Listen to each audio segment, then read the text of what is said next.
Kami datang kepadamu Tuhan,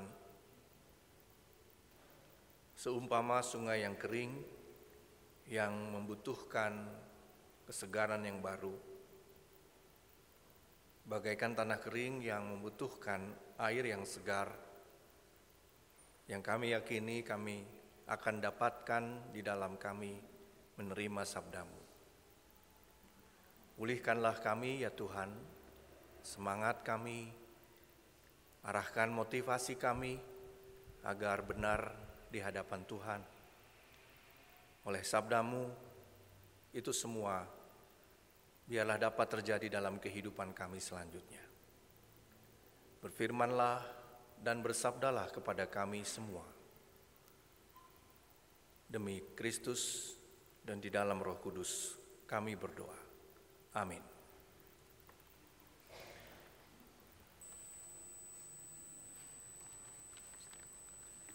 Firman Tuhan pada Minggu Prapaskah yang kelima ini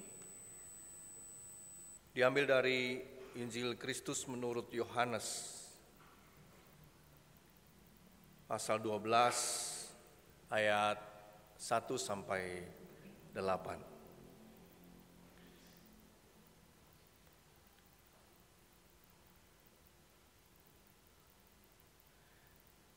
Enam hari sebelum Paskah, Yesus datang ke Betania, tempat tinggal Lazarus yang dibangkitkan Yesus dari antara orang mati. Di situ diadakan perjamuan untuk dia, dan Maria dan Marta melayani. Sedangkan salah seorang yang turut makan dengan Yesus adalah Lazarus. Maria mengambil 0,5 liter minyak narwastu murni yang mahal sekali, lalu meminyaki kaki Yesus dan menyekanya dengan rambutnya. Bau semerbak minyak itu memenuhi seluruh rumah itu. Namun Yudas Iskariot, seorang murid Yesus yang akan segera menyerahkan dia, berkata, "Mengapa minyak narwastu ini tidak dijual 300 dinar dan uangnya diberikan kepada orang-orang miskin?" Hal itu dikatakannya bukan karena ia memperhatikan orang-orang miskin, melainkan karena ia seorang pencuri. Ia sering mengambil uang yang disimpan dalam kas yang dipegangnya. Lalu kata Yesus, "Biarkanlah dia supaya ia melakukannya untuk hari penguburanku. Sebab orang-orang miskin selalu ada bersama kamu, tetapi aku tidak akan selalu bersama kamu." Demikian sabda Tuhan yang menyapa kita pada pagi hari ini. Berbahagialah kita semua yang mendengarkannya serta memelihara dalam hidup setiap hari. Hosiana.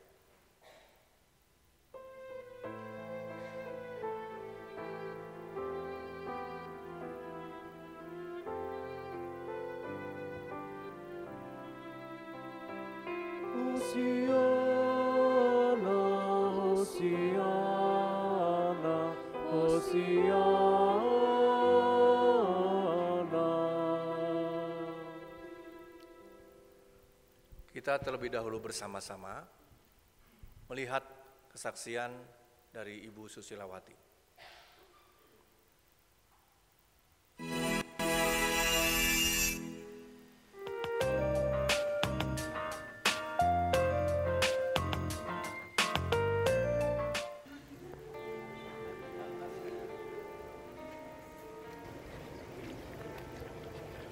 Perkenalkan, nama saya Ibu Susilawati.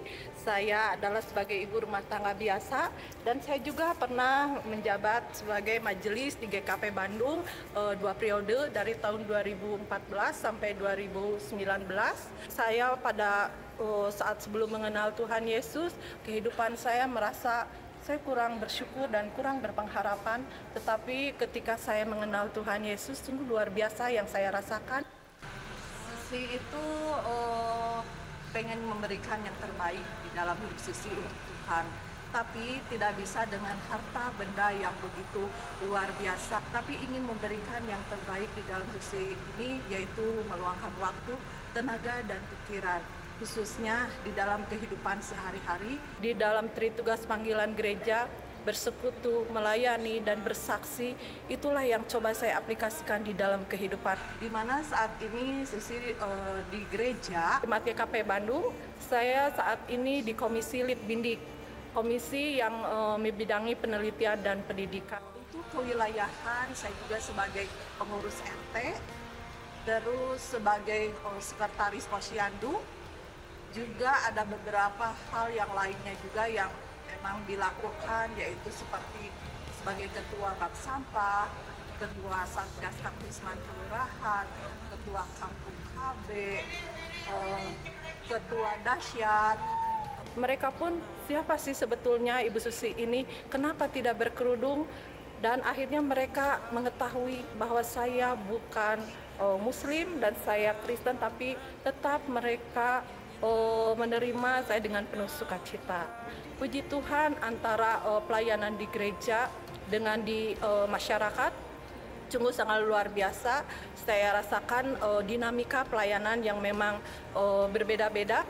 Walaupun ada beberapa memang kendala yang saya rasakan, setiap apa yang kami laksanakan itu atau yang saya laksanakan itu ada beberapa yang pro dan kontra. Namun teruslah kami melayani untuk kehidupan pelayanan baik di gereja maupun di masyarakat. Kasih Tuhan itu dinyatakan ketika saya sebagai manusia biasa dan saya pendidikan tidak tinggi, tapi Tuhan memberikan rencana indah bagi saya. Saya boleh melayani dimanapun saya berada. Karena di dalam firman Tuhan mengatakan, kasihilah sesamamu manusia seperti dirimu sendiri. Itu juga yang coba saya laksanakan di dalam kehidupan saya atau diaplikasikan ketika saya melayani masyarakat. Itu sungguh sangat luar biasa. Banyak masyarakat yang merasakan bagaimana kehadiran saya, disitulah tumbuh sukacita saya. Saya rasakan sukacita yang luar biasa karena Tuhan sendiri yang begitu luar biasa di dalam kehidupan Susi. Bagaimana Tuhan Yesus telah menebus dosa-dosa saya, dan akhirnya saya saat ini hidup dengan penuh ucapan syukur dan sukacita. Dengan santunan untuk anak yatim dan duafa seperti ini.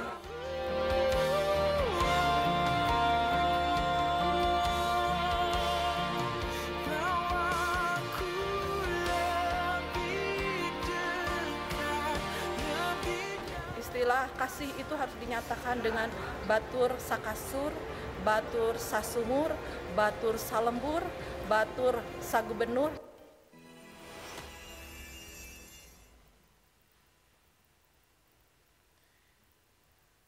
Bapak, Ibu, dan Saudara yang terkasih, di dunia ini hampir semua hal bisa diberi harga. Hampir semua hal bisa diberi harga. Contoh, rumah. Harga rumah sekarang berbeda dengan harga rumah 20 atau 30 tahun yang lalu. Kendaraan, apalagi sekarang keluar kendaraan electrical vehicle ya Bapak Ibu. Makanan, beragam makanan kita tahu sekarang. Dan harganya pun bermacam-macam. Alat komunikasi semakin canggih, semakin mahal. Pakaian, apalagi Bapak Ibu. Waktu, bahkan waktu bisa diberi harga. berapa sih saya bisa membayarnya untuk bisa berbicara, bertemu, saya bisa membayarnya. Waktu bisa dibeli dengan harga. Bahkan kesetiaan Bapak, Ibu, dan Saudara. Kesetiaan seseorang bisa dibeli. Selama harganya bagus, maka kesetiaan itu juga akan terus ada. Atau mungkin Bapak, Ibu, dan Saudara, harga diri seseorang bisa diberi harga. Tapi apakah begitu?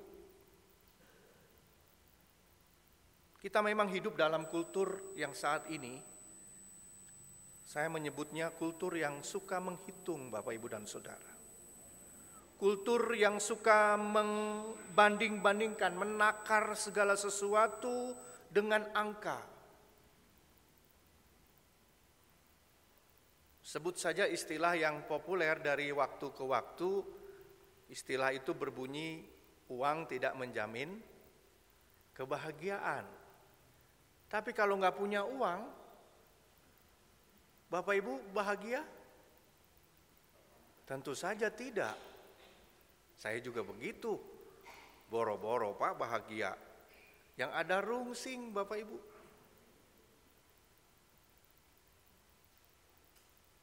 Oleh sebab itu istilah itu harus dikembangkan, diganti. Ada lagi yang mengatakan uang memang tidak bisa membeli kebahagiaan. Kalau cuma sedikit. Kalau banyak, kita semua pasti bahagia. Pasti bahagia. Karena pada dasarnya Bapak, Ibu, dan Saudara, kita bekerja setiap hari yang masih produktif ya.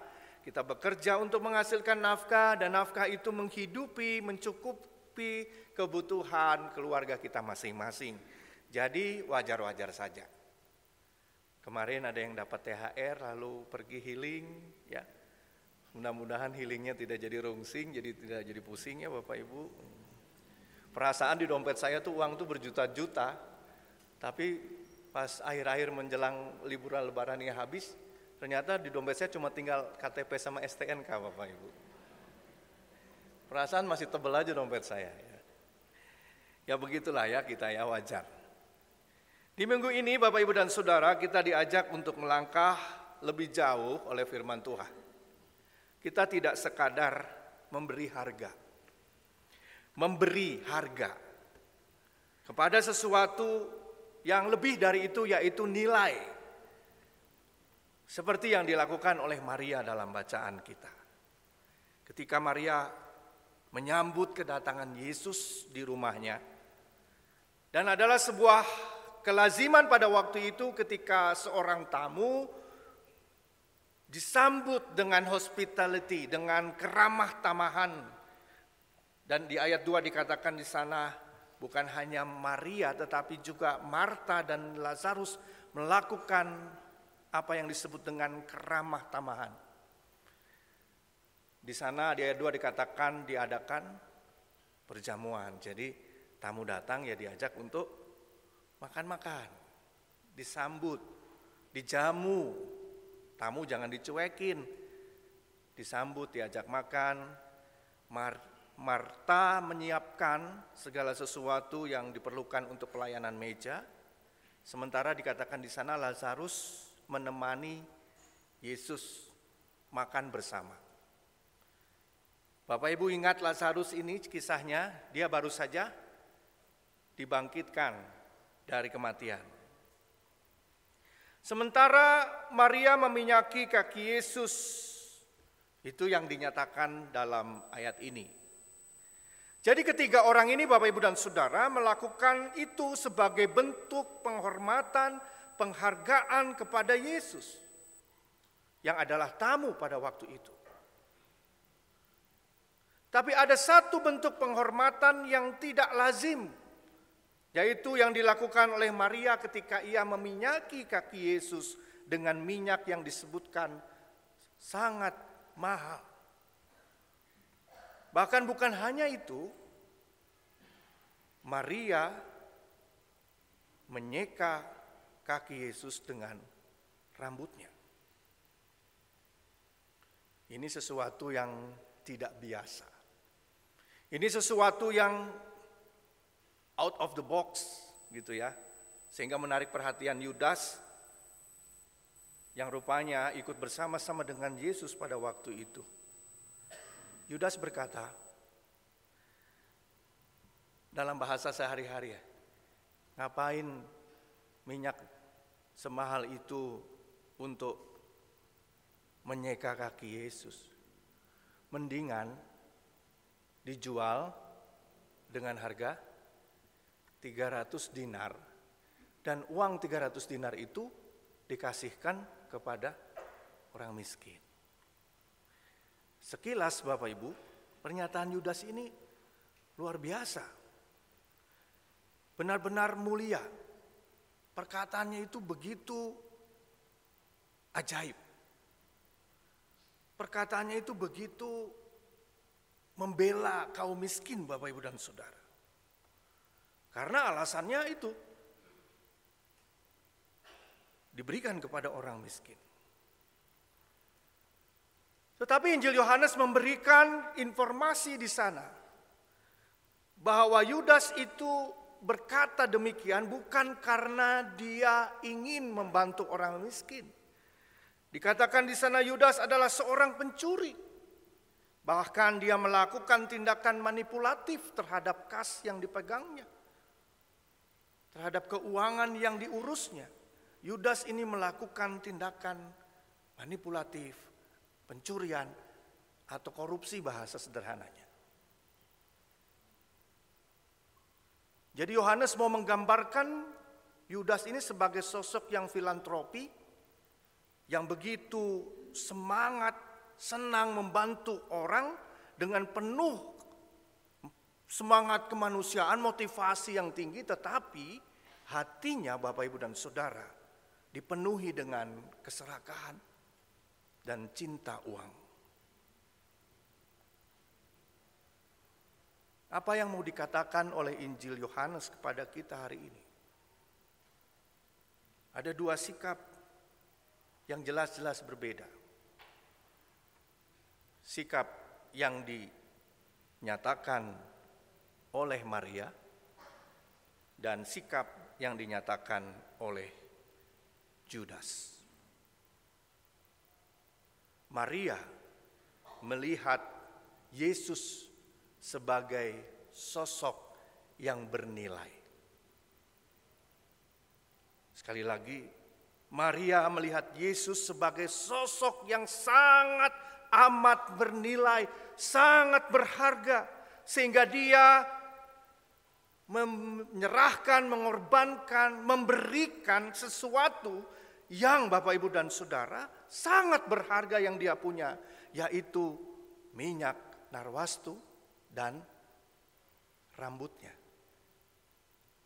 Bapak Ibu bisa membayangkan kalau ada perempuan yang mau nyeka kaki dengan rambut, itu berarti kehormatannya sudah diberikan. Semua jati dirinya sudah diberikan kepada Yesus karena dia melihat Yesus sebagai sosok yang bernilai. Sangat berharga. Dan itu lahir Bapak Ibu dari ungkapan syukurnya karena Yesus telah membangkitkan Lazarus. Sementara Yudas melihat Yesus dengan angka 300 dinar.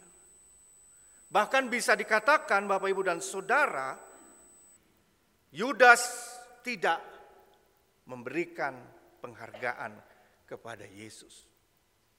Yang Yudas menaruh perhatian adalah nilai angka yang ada di dalam minyak narwastu itu. Angka atau harga sebenarnya tidak bernilai Yesusnya. Yang penting itu harganya 300 dinar itu Bapak Ibu dan Saudara. Itu pun masih diisi dengan motivasinya, dengan kepentingan pribadinya. Kita ingat angka 300 itu, ingat lagi 30 keping perak ketika Yudas menjual Yesus. Angka Bapak Ibu, bagi Yudas itu yang penting Tuhan itu angka. nominal 330. Sementara Maria memberikan nilai yang tak terhingga kepada Yesus. Dan Tuhan Yesus, Bapak, Ibu, dan Saudara, dalam bacaan ini memahami maksud Maria. Dia melihat kesungguhan Maria. Dia melihat totalitas Maria dalam menyatakan kasih kepadanya. Bahkan Bapak, Ibu, dan Saudara, Tuhan Yesus memberi makna yang lebih dalam pada tindakan Maria itu. Yesus mengatakan, biarlah dia melakukan ini sebagai penghormatan, sebagai persiapan untuk penguburanku. Tuhan Yesus mengatakan itu, Bapak, Ibu, dan Saudara. Ini menunjukkan, Bapak, Ibu, dan Saudara, bahwa Yesus sadar akan kematiannya yang sudah semakin dekat. Dan Maria secara profetik, dia melihat bahwa Yesus sebentar lagi akan mati, akan dikuburkan.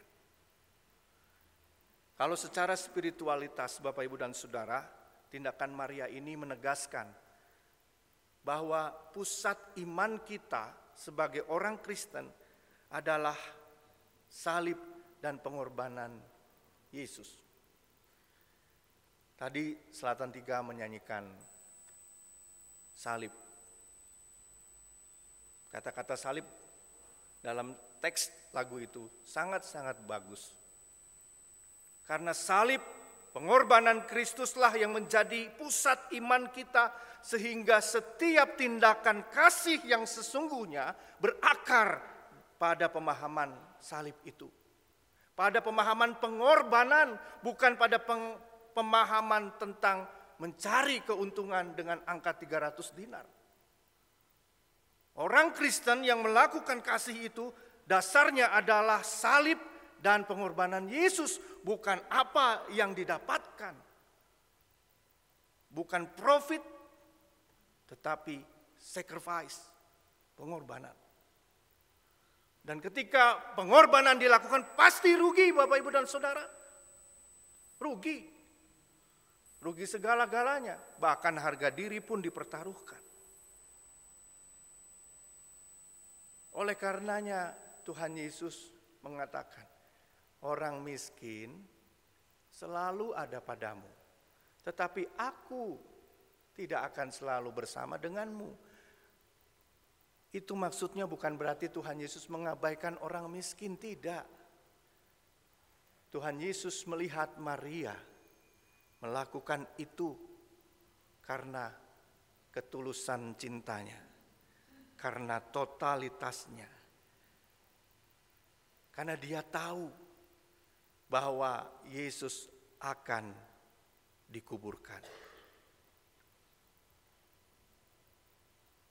Ini penting sekali, Bapak, Ibu, dan Saudara, ketika kita merespon kesempatan untuk menyembah Tuhan, untuk kita mengasihi Tuhan ketika Tuhan hadir. Seringkali kan kita, karena kultur, sekali lagi, kehidupan dunia saat ini lebih suka menunda-nunda. Nanti saja, nanti kalau tunggu waktunya tepat dan lain sebagainya, ya Bapak, Ibu. Firman Tuhan mengajarkan kita hari ini, kalau kita mau menyembah Tuhan, kalau kita mau mengasihi Tuhan, jangan tunggu nanti, sekarang ketika Tuhan hadir. Kenapa? Karena dalam kehidupan spiritualitas kita sebagai orang Kristen, ada momen-momen khusus yang gak bisa diulang dalam hidup ini. Contoh, momen khususnya apa? Pada saat ulang tahun, ya, pada saat masih sehat, ya kan nanti sakit terus sehat lagi, Pak, belum tentu. Sehatnya ketika sudah sakit berbeda dengan sehat sebelum sakit. Pak, masih ada Prapaskah lagi tahun depan. Iya, tapi pasti berbeda. Apakah kita yakin ketemu lagi Prapaskah tahun depan? Ada momen-momen khusus yang gak bisa kita ulang dan kita dipanggil untuk peka terhadapnya. Kita diingatkan untuk menyisihkan waktu. Sekali lagi menyisihkan, bukan menyisakan. Menyisihkan waktu, perhatian, pengorbanan bagi Tuhan. Meski Bapak, Ibu, dan Saudara, kita dianggap pemborosan. Meski kita dianggap itu tidak berguna. Meski kita dianggap bahwa itu rugi. Tapi bagi Tuhan, sesuatu yang dianggap rugi, boros itu sangat bernilai. Sangat bernilai. Bukan sesuatu yang hanya berdasarkan angka. Mari kita jadikan dasar mengasihi Tuhan, rasa syukur kita dalam melakukan pelayanan kita. Jangan tunggu, Bapak Ibu, kalau Tuhan sudah hadir, sekaranglah waktunya. Ya, sekaranglah waktunya kita menyatakan pengorbanan itu, mengasihi Tuhan dengan totalitas kita seperti Maria, Marta yang menyiapkan meja, dan Lazarus yang makan bersama. Saya berharap kita semua menjadi Maria, Marta, dan Lazarus. Amin.